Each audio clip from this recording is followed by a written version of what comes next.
Hello guys, welcome to Visordown. My name is Alex and you join me on a very special occasion. Royal Enfield have invited us out to India for the launch of the global launch of the Super Meteor 650, and it's been an absolutely outstanding few days already. You catch us sort of halfway through, so we've had a couple of days to get up to speed with the time difference and just see the area. We've had our first ride today on the Super Meteor 650, and then tomorrow we've got a really nice long ride, 350 kilometers. We're going from Jaisalmer, wherever we are now. Sorry, I'm really bad at the accents there. And then we're going to go south down to a sort of desert town. It's going to be really nice, but I'm going to talk about the bike, talk about what we're up to, and then we can go fast forward to tomorrow's day and where I can talk really in depth about the bike and what I think about it. So we'll go from here.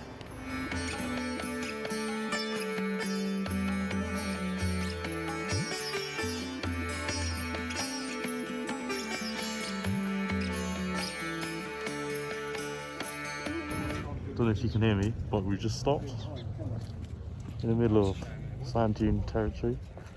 Super Meteor 650, lovely little cruiser, I've got to say. Engine is familiar, nice and tractable power. Very friendly and easy going. And yeah, India is a wild place to ride, I won't lie. Cows, everything you want on the road, wild. So as I say here, we flew into Delhi the other day and we had a overnight stay. Then we came out over to Jaisalmer. As I say, awful with the pronunciations, you have to beg my pardon. We had a night over here just to have a look at the presentation of the bike. India is a wild place, you just have to accept the fact that there's going to be all sorts of noises going on here. Anyway, so we had a presentation about the bike, found out all about it, and as you may have remembered or seen, I was on the launch of the Meteor 350, so the sort of baby brother in a way that came before this. And if you know all about the Meteor history and the family of the bike, this goes all the way back to sort of the mid-1900s, like 1948, I believe it was. In any case, this bike is a brand new one with a new frame and the Interceptor 650 and the Continental GT 650 motor chucked in there. I'll talk more about the bike, but as a first impressions from the ride that we had today, where we were doing a nice little loop of the local area, seeing India for what it really is on the roads, which I'll have to throw in some clips here because it's absolutely mad. Cows everywhere, people walking everywhere, no one wearing helmets, cars just doing their own thing. It's wild out here, but it's great fun. Anyway, so the Intercept 650 motor, or the Continental GT 650 motor, fits in here unchanged. There's a new airbox and it's a little bit different intake, so the mapping is a little bit different. The engine mounted slightly differently because it's a new frame, but for the most part it is the exact same 650 twin motor that you're familiar with, and it is great fun to ride. The Meteor itself is here, of course. You can go for the cruiser variant or this touring variant with the screen. It's great fun, and the bike itself is so easy to ride, and it's just really versatile and very just tractionable, if that's even a way you can describe a bike, because you twist on the throttle. It hasn't got outrageous power, but it's got enough there for you to get on with and really enjoy working with. Very comfortable to ride, and as I say, tomorrow we've got a 350 or so kilometer day to enjoy the cruiser nature of this bike, and that's going to be pretty much on the highways, maybe some twisty roads, maybe some B roads, who knows what we're going to encounter on the way, but it's going to be spectacular because so far it's been amazing.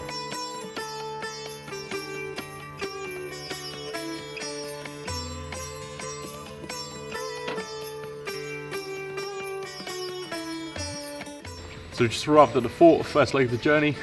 Fantastic ride so far. I mean, bike's great, just keep on going.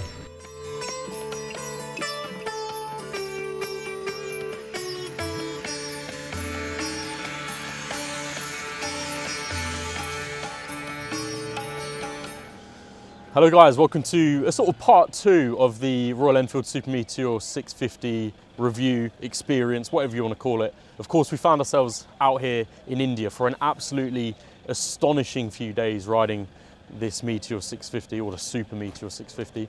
Of course, the first day, as you know, was in, I can't remember what it was called now, but it was Jaisalmer. You know, you saw it earlier, and we were on the local highway roads exploring this bike on just a normal sort of, what I'd consider a normal test route. But then today, as day 2 of the ride, has been absolutely phenomenal. We've basically spent all day riding this bike, and we started at the hotel Jaisalmer, I'm going to say it about 10 different ways, and we came all the way down to Kimsar, And that was around 336 kilometers of riding today. Set off at around 7:30, got here at around, just say 2 o'clock roughly, with a good few stops on the way. And this bike has really just shone on the Indian roads and in the Indian highways that we've been riding it. The first day I was telling you all about the, hello sir, thank you. Sorry, we're filming, sorry. Oh, horns and everything, let's go. So day one, I was telling you a little bit about what we're gonna get up to. So now I can tell you what we did get up to. And of course, it was day one as the highway roads. Day two was the sort of actual cruising. So what this bike is meant for in terms of riding just long distances in a really comfortable position. Seat height's around 750 mil. Of course, me as a tall rider, 6'3", I can fit on it fine and I'm comfortable. And now speaking to the other riders here are a little bit shorter, so maybe of toe height. And they said that the bike is easy to move around and they can comfortably move it on and off the side stand and center stand. It's all going on here. But in terms of the seat height, they found it comfortable. You've got feet forward positioning and they're not adjustable at all. So you are literally forced into having your feet in a sort of feet forward, sorry. So you've got your feet forward, it's like you're sat on a toilet in a way, which is a really weird way to say how you sat on a bike, but it feels like you're sat on a throne.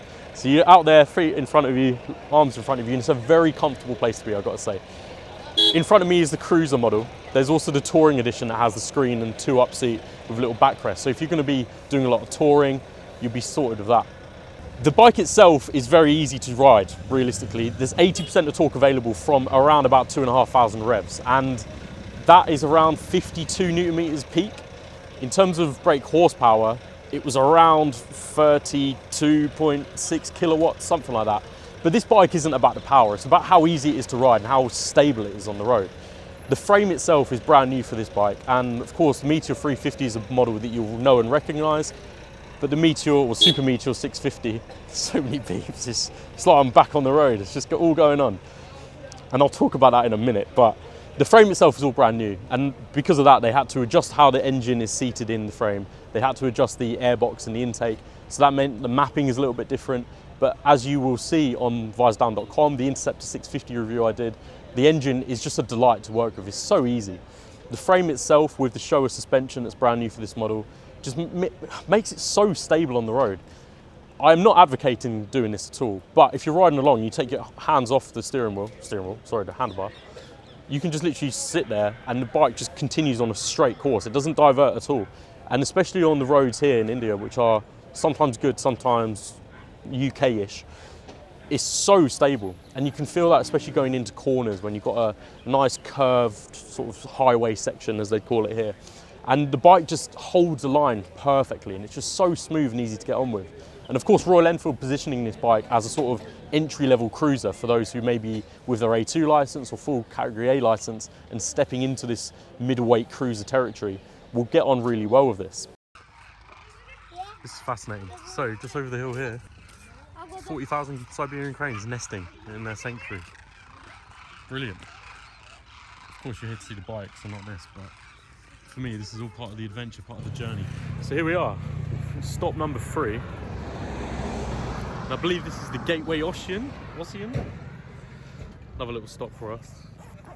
And we're in the middle of God knows where in India. It's fantastic. I love it. Very deserty out here. One thing I've really noticed is the sheer difference in culture from depending on where we are, really. Everyone's all friendly, but you can tell the disparity. Not to get too technical, we're here about bikes, aren't we? But the Meteor's great fun. The heel toe shifter's good fun to use, really nice and intuitive. It's a beautiful bike, everyone's looking at it as we go by, but at the same time there is about 50 of us, so that might be something to do with it. I spent most of the day on the cruiser. Realistically, it's very hot now, so I'm fine with no screen, but the touring edition has a screen, little backrest as well. If you're going 2-up, it might be something worth looking for. And in terms of price, I'm told that it's going to be around £7,500 or thereabouts, so not too far out of the realms of possibility for what you get. But we'll continue on. We've got about 20% more of the journey to do, and we can continue our review. So ciao, namaste. One thing I do need to add on as well is exactly what Royal Enfield are all about, is the customization and the personalization options that you can do on this. You can sort of see here where the seat is positioned on the bike and the suspension at the rear. This whole tail section can just be removed. So you can make it into a true bobber just by removing the sort of tail piece to the unit, and you can really start customizing this bike heavily. Of course, there's going to be a multitude of paint options and a multitude of accessories and official factory items that you can put on from Royal Enfield. But the fact that you can buy this unit with this motor in there and sort of make the cruiser of your dreams is perfect. One few bits before I jump into what we've been getting on with in the Tour. The fuel tank's around 15.7 litres. In terms of economy and mileage, we did around about half of the journey and half the tank went. So I'd imagine you can get around 250 kilometres per tank, but we didn't get to actually test that out because it was filled up halfway through and that was jobs are good in. But the tank itself seems pretty economical. If you ride it sensibly and you ride to the eco light that keeps flashing up when you're in the higher gears, it seems like you're going to have a nice cruise on this. The switch gear and all of the sort of items that you work with are nice and classic, just as the bike is classic and retro. The switch gear is like the sort of twisty turny dials that you recognise from the Meteor 350, and it's got the tripper navigation unit to give it a little bit of modern flair as well. It's analog with the inset LCD unit as well, and that's really nice to basically just see all of the odometer, trip readings, and then you've got your fuel gauge, you've got your gear indicator, as I say, the eco light that pops up as well. So it's all just really nice and simple. Things that are missing, maybe cruise control, maybe heated grips, but you know, it's a retro bike. You didn't have that back in the day of the original Meteor 500s, so you don't need it now. It's a 19-inch front wheel, believe it's a 16-inch rear. Nice and comfortable on the road. It's happy as Larry. One thing I will say, that the engine note isn't as sort of raucous as I'd like it to be. It doesn't sound very loud, but I am really nitpicking here because we literally sat down and tried to think about things that weren't ideal with this bike, and they're the sort of things that we came up with. You've got heel toe shifting as well. Sometimes when you go over a really bumpy sort of speed bump, sometimes your heel would click it down into a different gear. That's sort of up to you with how you put your feet. Again, we're really trying to nitpick here because this bike ticks a lot of boxes. Now, what I will talk about is the ride that we had today, because from Jaisalmer to Kimsar Dunes, or Kimsar Fort, where we are now, it was exceptional. I've got to say, it was just so much fun, and it was really nice to experience the wild, hectic Indian roads, but also what this bike is capable of on those roads. When we set off, it was really early. We were just on empty highway roads that were sublime. The paving was just basically perfect, I've got to say. There was next to no cars there at all, and we were just basically pinning it the whole way. It was great fun. Of course, we were being sensible, 70 miles per hour as a speed limit. We were following that to the heart, but it was great times, and the bike really just started to show how capable and easy it is to ride. And there's something that I think is very, very important to note with this bike in particular.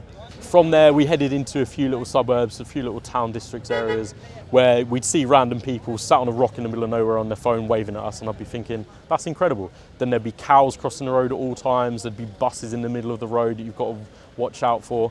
Of course, we're going to cut in some footage of what I saw here, because there was dogs running up to me, there was people just crossing the road. It was just wild, and you've really got to be switched on when you're riding in India. And this is my first experience riding in India. And towards the end of the ride today, there was so many random things going on that I was just completely used to. You know, we're all riding as a big 20 or so strong unit, and we all had to side to the left side of the road because there was a bus coming at us full pelt, not even caring that we were riding along too, and we all had to just make sure that we got out of the way. It sort of seems like the might is always right here in India. So if you ever come out for a tour, just be keeping your wits about you. In any case, we're not here to talk about what I had experience-wise, we're here to talk about the bike. And the Super Meteor 650 is a stunning, sublime bike, and I really enjoyed it. I'm not necessarily always a cruiser fan. I'd probably look at some, maybe the adventure style bikes for a long distance tour, but this has really opened my eyes to what you can do in the cruiser format. It's so comfortable. If you're looking at two up with some pillion bags chucked on, it's going to be nice. It's going to be a really enjoyable ride. As I say, in terms of pricing, 7 to 7.5 grand, if that's what they're going to be going for, and I will confirm it on the written article, so go ahead and check that out when it's live. I think that's a really good price for this one, and I do anticipate this meeting and exceeding the sales of the Meteor 350, the Intercept 650, the Continental GT that I always forget about as well, which is also a lovely bike. But all in all, this has been an exceptional launch for the Super Meteor 650. And if you're looking at a cruiser, something that you can customize, something that you can chuck around the local roads of the UK, it's definitely worth a look. But in any case, check out the full written review. Still recording, but I'm almost there, thank you, sir. Check out the full written review on Visordown.com. Go to our YouTube page, go to our social medias, check out all of the stuff that I've been putting up when I've got Wi-Fi out here as well. But my name's Alex, namaste, thank you so much for watching, and I'll see you on the next one. Ciao.